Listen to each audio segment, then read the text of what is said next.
ఇక అకాల వర్షం రైతన్నకు తీరని నష్టం మిగిల్చింది. చేతికి అంది వచ్చిన పంటను గంగపాలు చేసింది. మరో 2 రోజుల్లో కల్లాలకు చేరాల్సిన వరి పంట మడిలోనే నీట మునిగింది. వేల రూపాయలు ఖర్చు పెట్టిన పంట చేతికి అందివచ్చే సమయంలో నీళ్లపాలు కావడంతో రైతులు కన్నీరు మున్నీరవుతున్నారు. శ్రీకాకుళం జిల్లాలో రైతన్నల కష్టాలపై మరిన్ని వివరాలు మా ప్రతినిధి రాము అందిస్తారు.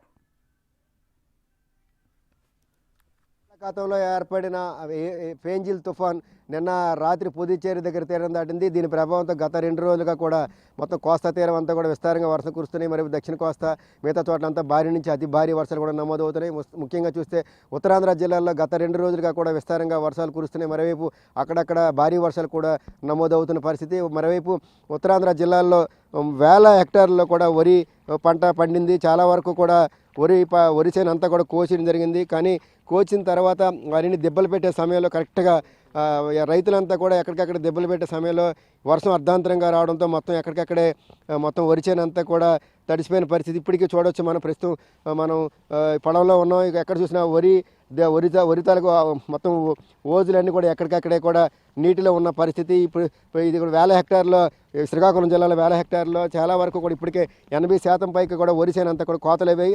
తిరిగి దెబ్బలు పెట్టుకుని కళ్ళాలకి తీసుకొచ్చే సమయంలో మరొక 2 రోజులు సమయం ఉంటే ఖచ్చితంగా ఈ వరి చేను అంతా కూడా కళ్ళాలకు వచ్చే పరిస్థితి. కానీ ఏదైతే అకాల వర్షం వల్ల మొత్తం సడన్గా రైతు అంతా కూడా ఎక్కడికక్కడ వరి చేను ఇంటికి తీసుకెళ్ళాలని కళ్ళానికి తీసుకెళ్ళని పరిస్థితి చూస్తే మొత్తం గత 2 రోజులుగా కురిసిన వర్షాలతో మొత్తం వరి చేను అంతా కూడా తడిసిపోయింది. ఇది ఆరిన తర్వాత ఖచ్చితంగా ఇక్కడి నుంచి పట్టుకెళ్ళాలంటే ఇందులో నుంచి సగం వరి చేను కూడా పట్టుకెళ్ళిన పరిస్థితి. ముఖ్యంగా చూస్తే మొత్తం అంతా వరి అంతా కూడా వర్షానికి పూర్తిగా తడిసింది. ఇది ఆరిన తర్వాత ఇక్కడి నుంచి మళ్ళీ దీన్ని బయటికి తీస్తే ఖచ్చితంగా ఎన్నంతా కూడా ఇరిగిపోయి ఏదైతే మడిందో మళ్ళీ పడిపోయే పరిస్థితి ఉంటుంది. కాబట్టి చాలా వరకు సగం వరకు పండంతా కూడా ఇక్కడే భూపాలు అయ్యే అవకాశం ఉందని కూడా రైతు అయితే ఆవేదన వ్యక్తం చేస్తున్నాడు. మొత్తం చూస్తే ఇప్పటికే చాలా వరకు గత 2 రోజులుగా కురిసే వర్షాలతో మొత్తం మడి అంతా కూడా నీరుతో నిండిపోయింది. నీటిలో ఉన్న వరి చేను అంతా కూడా రైతులు తప్పనిసరి పరిస్థితుల్లో తిరిగి మొత్తం అంతా కూడా ఎక్కడికక్కడే కూడా అవన్నీ నీరు ఆరే విధంగా కూడా ఎక్కడికక్కడే దెబ్బలు పెట్టుకునే పరిస్థితి అయితే కనిపిస్తుంది.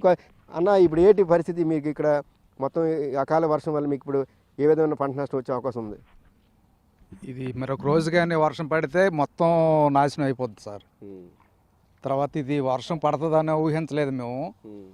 అకాలంగా కోసిన తర్వాత ఇక ఆరుతుంది, ఇక దెబ్బలు పెడతాం టైంకి వర్షం సడన్గా వచ్చేసింది. అందుచేత మొత్తం ఎన్నెల్లా తడిసిపోయి మొక్కలు కూడా వచ్చే పరిస్థితి వచ్చింది. లాస్ట్కి 2 రోజులు కానీ ఇంకా ఈ రోజుతో తగ్గకపోతే ఇంకో రోజు వర్షం ఉంటే మొత్తం ఇంటికి కూడా పట్టుకెళ్ళవలసిన అవసరం ఉండదు. ఆ మళ్ళీనే నాశనం అయిపోద్ది. దానివల్ల గొప్ప బాధ అనిపిస్తుంది అనేసి వ్యక్తం చేస్తాను. ఎంత సార్ మీకు వచ్చే ఉంటుంది ఇప్పుడు ఎకరానికి? ఈసారి ఎంత అయింది? వరిసేను బాగా పండినట్టు కనిపిస్తుంది కదా.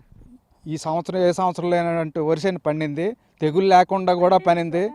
కానీ కోసిన టైంకి ఇలాగా కుప్పలు పెడదాం టైంకి అకాల వర్షం వచ్చి ఇలాగా నీరు కుమ్మిసి తడిసిపోయి పోయింది. ఇప్పుడు మీది ఎంత ఉంటుంది పొలం? ఇప్పుడు దీని పరిస్థితి ఏంటి? మరొక 24 గంటలు ఇదే పరిస్థితి. ఆల్రెడీ వర్షం చాలా వరకు వర్షం తడిసిపోయింది కదా. ఇంచుమించు 4 ఎకరాల పైన ఉంటుందండి, తడిసిపోయింది.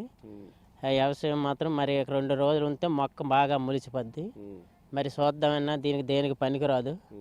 మరి అది గవర్నమెంట్ ఏదో చేసి మమ్మల్ని కొద్దిగా ఆదుకుంటే మేము రైతులు ఏదో ఒకటి చేయగలము.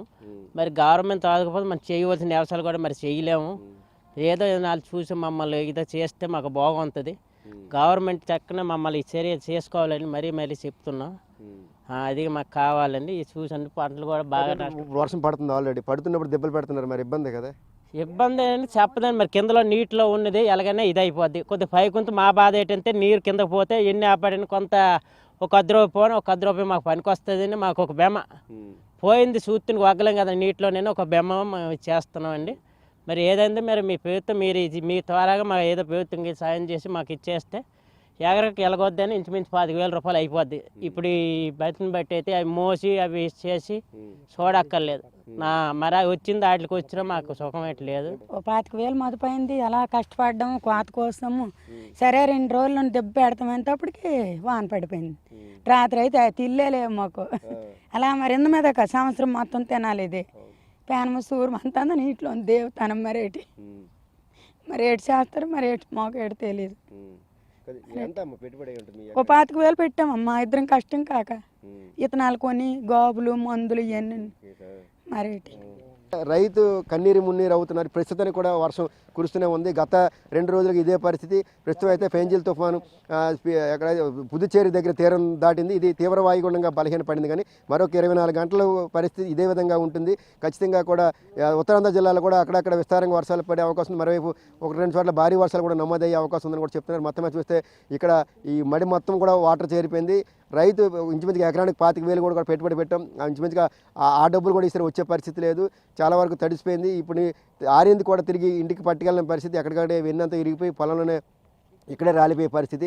ప్రభుత్వం మమ్మల్ని ఆదుకోవాలి. మరోవైపు దాన్ని కూడా ముక్కిపోయి ఆల్రెడీ కూడా చాలా వరకు కూడా మొలకలు వస్తున్నాయి. మరొక 2 రోజుల తర్వాత ఈ ఖచ్చితంగా పూర్తి స్థాయిలో మొలకలు వచ్చి పంట అంతా ముక్కిపోయే పరిస్థితి ఉంది. కాబట్టి ఎందుకు పనికిరావు, పెట్టుబడి అంతా నాశనమని కూడా రైతులంతా కన్నీరు మున్నీరు అవుతున్నారు. ప్రభుత్వం తమల్ని ఆదుకుంటే ఎంతకంత గట్టెగ్గాలని తప్ప లేని పరిస్థితుల్లో మాత్రం ఈ ఏడాది పంట పూర్తిగా పండినా సరే దాని తాలూకు ప్రతిఫలం కూడా తీసుకోలేని పరిస్థితి అంటూ కూడా రైతు అయితే కన్నీరు మున్నీరు అవుతూ ఆవేదన వ్యక్తం చేసే పరిస్థితి. Video Narayanaramu, Big TV News, Srikakulam.